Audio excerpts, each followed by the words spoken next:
ETV की खास पेशकश अदुर ख्वाब की इस कड़ी में मैं शोएब रज़ा आप सभी का इस्तकबाल करता हूँ।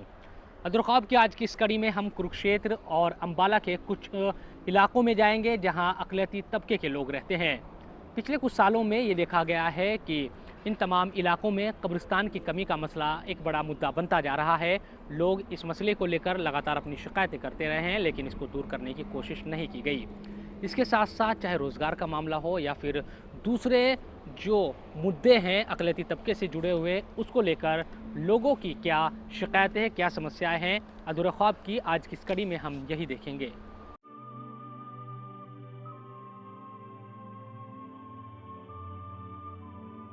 अगर गौर से ना देखा जाए और किसी की नज़र पक्की बनी हुई इन कब्रों पर ना पड़े तो इस बात की गारंटी है कि कोई ये नहीं बता सकता कि ये जमीन कब्रिस्तान की है।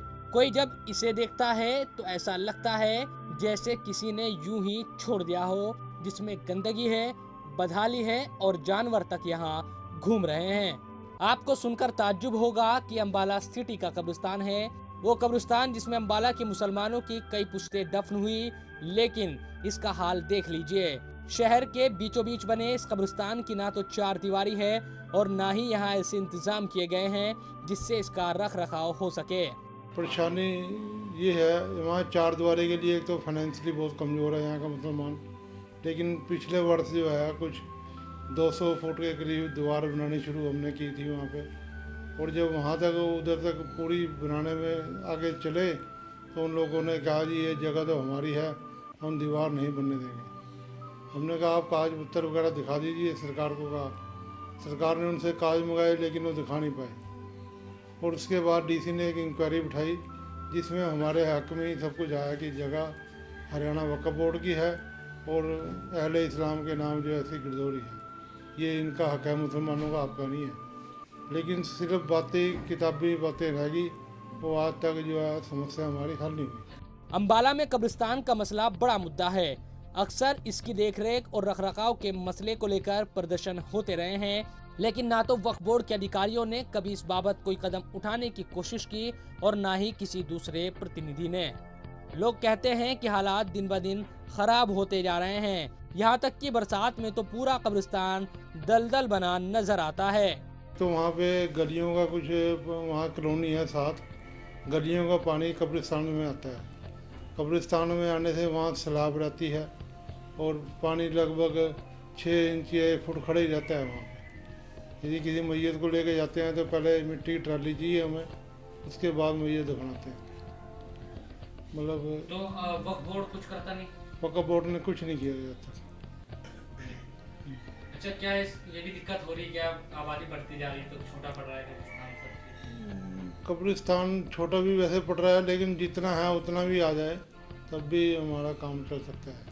सारे शहर के अक़लियती तबके के लोग परेशान हैं, लेकिन हालातों को बदलने वाला कोई नहीं। हैरत इस बात की होती है कि मरने के बाद इंसान को अगर 2 गज जमीन भी ऐसे हालातों में मिलेगी तो फिर क्या कहा जाए।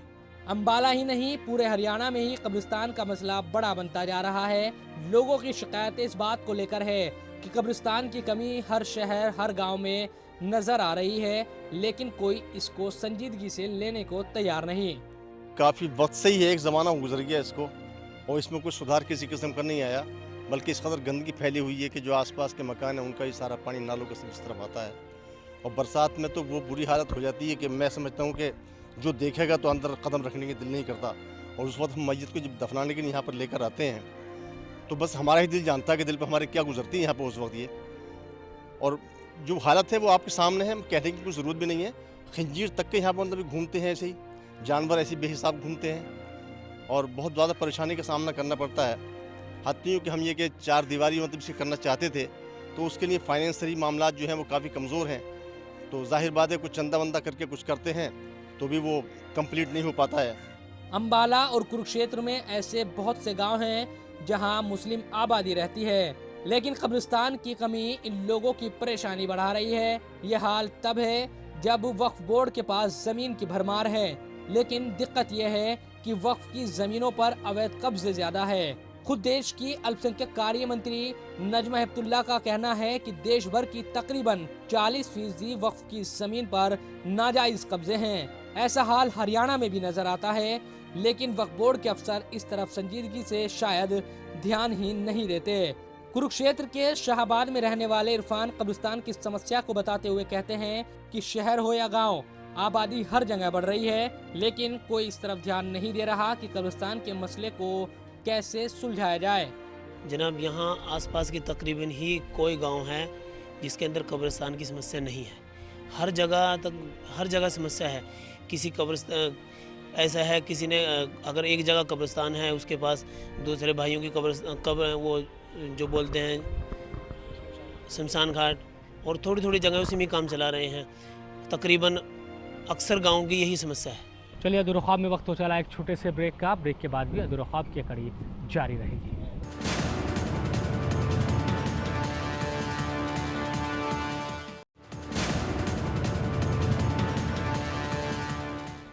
हालांकि हरियाणा वक्फ बोर्ड के पास जमीन की कमी नहीं है, लेकिन लोग शिकायत करते रहे हैं कि बोर्ड के अफसर या दूसरे लोग उतनी ईमानदारी से काम नहीं कर पाते जितना उन्हें करना चाहिए। यही वजह है कि ऐसे इलाकों में अब कब्रिस्तान की समस्या पैदा हो रही है।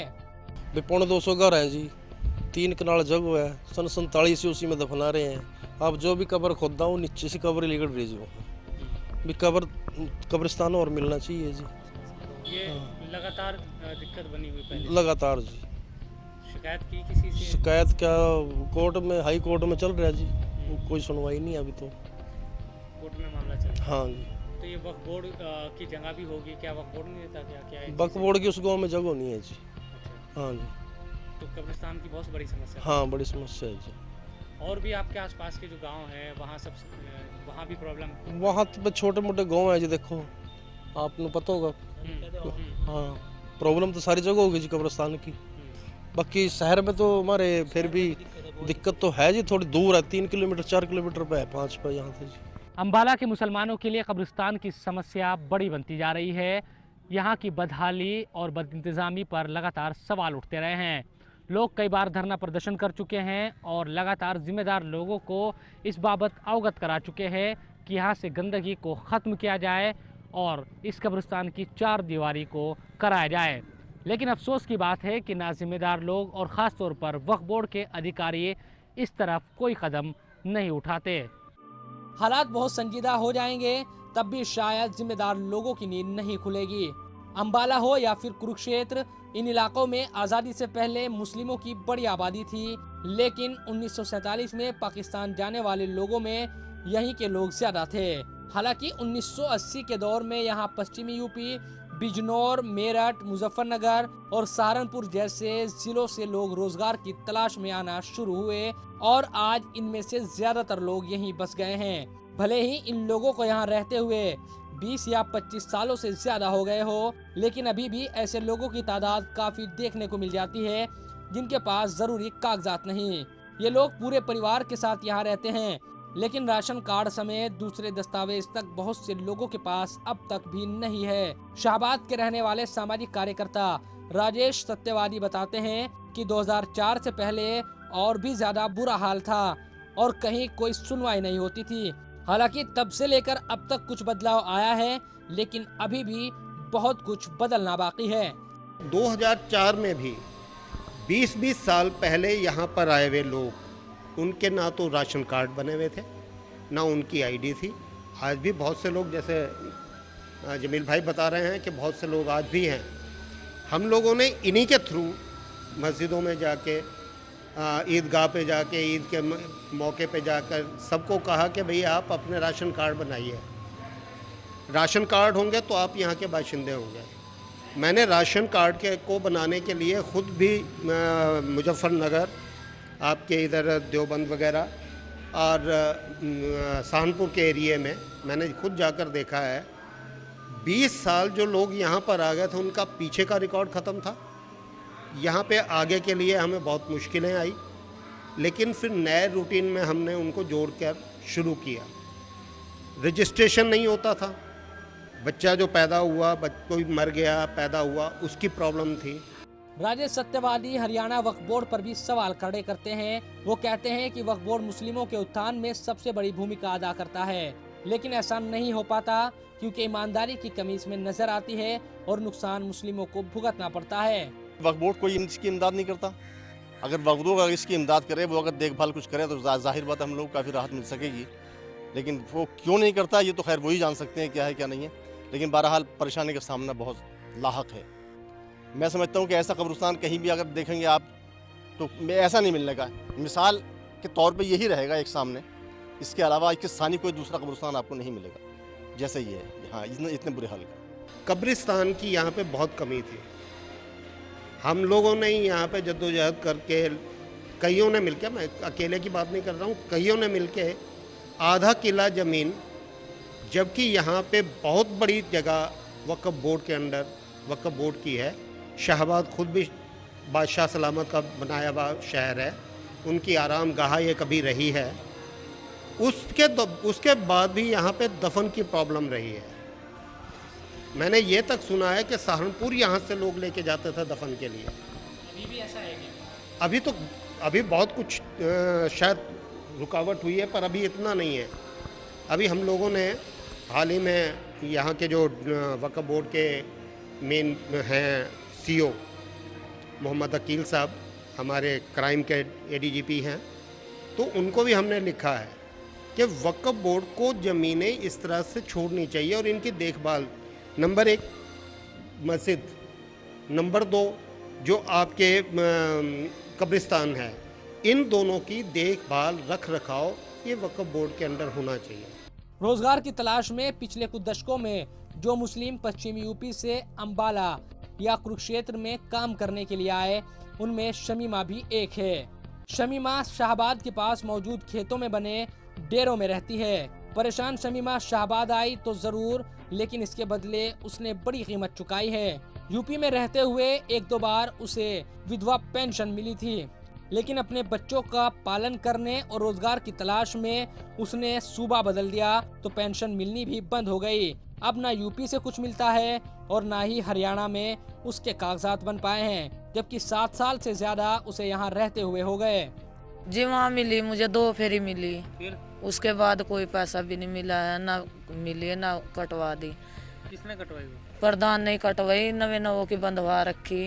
तो फिर यहाँ भी 6-7 साल हो गए रहते हो, यहाँ भी जी नहीं मिलती? ना यहाँ मिला, यहाँ भी नहीं कुछ भी मिलता। कई फेरी फिर पार का हमारे जमींदार ने वो राशन कार्ड बनवाया था, उस पर भी नहीं कुछ भी मिलता, वो भी झुका तो धरा। कई बार वहाँ भी गई मांडे पर, वहाँ भी नहीं, क्या करना, यूँ कहता है हमने फार्म भर दिया, आगे पहुँचा दिए, और वहाँ हुई ये कुल-76, फिर कुल-76 भी गई, वहाँ नहीं कुछ भी मिला।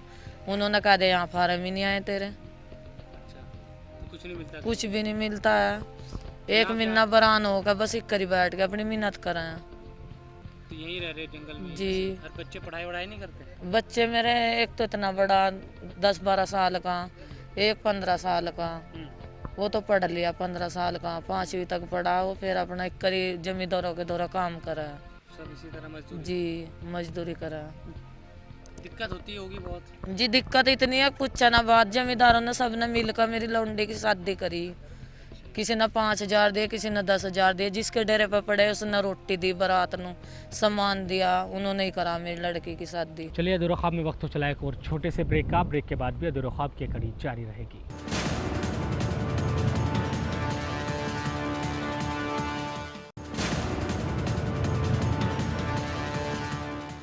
इन लोगों को यहाँ रहने के लिए खेतों के मालिक कहते हैं, ताकि खेतों पर सही से काम भी हो सके और ये लोग भी यहाँ रह सके। लेकिन कीमत इन सब को यही चुकानी पड़ रही है कि 20-20 साल या 25-25 साल से ज्यादा यहाँ पूरे परिवार के साथ ये लोग रह रहे हैं और यूपी के दस्तावेज भी अब वक्त के साथ साथ खत्म हो रहे हैं और हरियाणा में ये बन नहीं पा रहे। राशन कार्ड मेरा चिट्टा 10 साल बन रहा, मनु किलो कोई ऐसा भी नहीं है जो मनु किलो चीनी मिलती हो या कुछ भी नहीं मिलता। मन नहीं मिलती चीनी भी? कुछ नहीं मिलता, अनाज भी नहीं मिलता। तो जो पीला कार्ड है वो नहीं बना? नहीं, ना मेरा पीला कार्ड बना, ना मेरा क्या गिला बोलते हैं वो जब बनवाया? बोला ये नहीं बनता थारा। क्या बोलते हैं कि क्यों नहीं बनता? आप कहते नहीं? बस क्या पता भी क्यों नहीं बनता, यही बोलना अभी क्यों नहीं बनता। मानो नहीं पता का मालूम है इसका क्यों नहीं बनता। कब्रिस्तान की कमी का मसला हो या फिर रोजगार की तलाश में आए हजारों अल्पसंख्यकों के जरूरी दस्तावेज के न बनने का मामला, दोनों ही मामले गौर व फिक्र का विषय है और इनकी तरफ सोचे जाने की जरूरत है। अल्पसंख्यकों के इन मामलों पर बात करते हुए सामाजिक कार्यकर्ता राजेश सत्यवादी कहते हैं कि इलाकाई प्रतिनिधियों को भी इन तमाम बातों के बारे में जानकारी है, क्योंकि गुजरे चुनाव में हरियाणा के इन इलाकों में मुस्लिमों ने दिल खोलकर बीजेपी को वोट डाले थे, लिहाजा अब उनका भी फर्ज बनता है कि वो इन लोगों के लिए काम करे। पहला मौका है इस इलेक्शन में कि बीजेपी को यहाँ से मुस्लिम वोट, ग्रामीण इलाके से, शहरी इलाके से मुस्लिम वोट अगर बीजेपी को पड़ा है तो पहला मौका है कि एक बड़ी तादाद में बीजेपी को मुस्लिम वोट मिला है। उस चीज़ को वो रियलाइज़ करते हैं, वो इस चीज़ को समझते हैं, तो वो कोशिश में है कि इस तरह की सारी चीज़ें हों। अभी 9 गजा पीर हमारे यहाँ आपको जहाँ से नंबर मिला है, इसको भी ये वक्फ बोर्ड के अंडर आ गया है। यहाँ के लिए भी हमने लिखा है, वरना अगर ऐसी जगहों की जो आमदन है जो नियर अबाउट एक हफ्ते की 4 लाख तक की निकलती है, बड़े बड़े दानी यहाँ पे आते हैं, अगर उस अमाउंट को एजुकेशन के लिए या दूसरी लड़कियों की शादियों में हेल्प के लिए दिया जाए तो एक बड़ा हेल्प मिल जाएगी इन लोगों के लिए, क्योंकि तकरीबन लोग नियर अबाउट 70 to 80% ऐसे लोग हैं जो आज भी उस लेवल पे नहीं आते जिसे हम एक मिडिल क्लास कह सकते हैं। जनाब, हर एक आदमी यही झांसा देता है कि आपका कब्रिस्तान का समस्या हल करेंगे, आके ये करेंगे वो करेंगे। जब मौका निकल जाता है, जब बन जाता है तो उसके बाद कोई परवाह नहीं करता, ना पूछता है कोई, बस ये अपना काम निकालते हैं और चले जाते हैं। ये तमाम मुद्दे हैं जिन पर काम करने की जरूरत है ताकि अक़लियती तबके के लोग खुद को मुख्यधारा से कटा हुआ महसूस ना करें। इन तमाम मुद्दों के बीच जब आप अम्बाला से कुरुक्षेत्र की तरफ आगे बढ़ते हैं तो 9 गज के पीर बाबा के दरबार में हाजिरी लगाते लोगों की तादाद नजर आ जाती है। हिंदू, मुस्लिम, सिख, ईसाई, हर मजहब के लोग बड़ी आस्था के साथ यहाँ आते हैं। आपको जानकर हैरानी होगी कि इस मजार पर लोग घड़ी चढ़ाते हैं। यही वजह है कि बाबा का दरबार घड़ियों से भरा रहता है। लोगों से जब पूछा जाता है तो बताते हैं कि समय ही बलवान होता है, अगर वक्त सही नहीं चलेगा तो फिर कैसे लाभ मिलेगा। इसलिए घड़ी बाबा के दरबार में चढ़ाकर अपना वक्त सही कर लीजिए। बस आस्था शुरू से चलती आ रही है। लोग कहते हैं कि बस पीर बाबा की दरगाह है, घड़ी चलाने से, रखने से, सही टाइम करने से आपका वक्त अच्छा चलता है। बस इसी वजह से आते हैं। जब भी आते हैं तो आके मत्था जरूर टेकते हैं। पंजाब से लेकर राजस्थान और हरियाणा के तमाम इलाकों से लोग यहाँ पहुँचते हैं और उनकी खूब आस्था यहाँ नजर आती है। हालांकि बाबा की मजार भी हरियाणा वक्फ बोर्ड के तहत ही आती है और यहाँ चढ़ावे से इनकम भी खूब होती है। ये प्राचीन काल से है, यहाँ पर जो है लोगों की काफ़ी मान्यताएं है यहाँ पर, तो अपनी अपनी जो श्रद्धा अनुसार आते हैं यहाँ पर। कोई जैसे यहाँ पर सबसे ज़्यादा घड़ी चढ़ती हैं, घड़ी वाले बाबा भी कहते हैं इनको, तो यहाँ अपनी जो इनकी मन्नतें हैं वो पूरी हो जाती हैं लोगों की, ऐसा मानना है लोगों का। तो यहाँ पर पंजाबी समुदाय के लोग और आपस में जो है काफ़ी इनकी जो समुदाय के लोग हैं, हिंदू मुस्लिम सब की जो है एकता यहाँ पर दिखाई देती है। जैसे कि आप देख रहे हो यहाँ पर काफ़ी भीड़ बृहस्पतिवार और संडे को लगती है। यहाँ पर काफ़ी भीड़, काफ़ी संख्या में लोग आते हैं यहाँ पर। लोगों की आस्था 9 गजे पीर बाबा में खूब है और हर कोई यहाँ हाजिरी लगाने के लिए आता है। इसमें प्रशासन और वक्फ बोर्ड के अधिकारी भी शामिल है। ऐसे में हमें ये उम्मीद करनी चाहिए कि इन इलाके में रहने वाले अल्पसंख्यकों की परेशानियों को समझने की भी जहमत जिम्मेदार लोग जरूर करेंगे, क्योंकि चाहे कब्रिस्तान का मसला हो या फिर दूसरी तरह की समस्या, अगर वक्त रहते इनको नहीं सुलझाया गया तो ये और ज्यादा बढ़ती चली जाएगी और तरक्की के रास्ते में अल्पसंख्यक पीछे रह जाएंगे।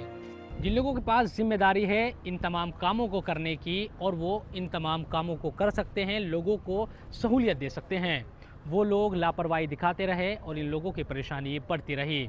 उम्मीद की जानी चाहिए कि अक़लियती तबके के लोगों की परेशानी को समझा जाएगा और अब कम से कम कोई ना कोई कदम ज़रूर उठाए जाएंगे। फिलहाल अदर ख्वाब की इस कड़ी में इतना ही। मुझे और मेरी पूरी टीम को दीजिए इजाज़त। फिर मुलाकात होगी एक नई कड़ी के साथ। देखते रहिए ETV न्यूज़।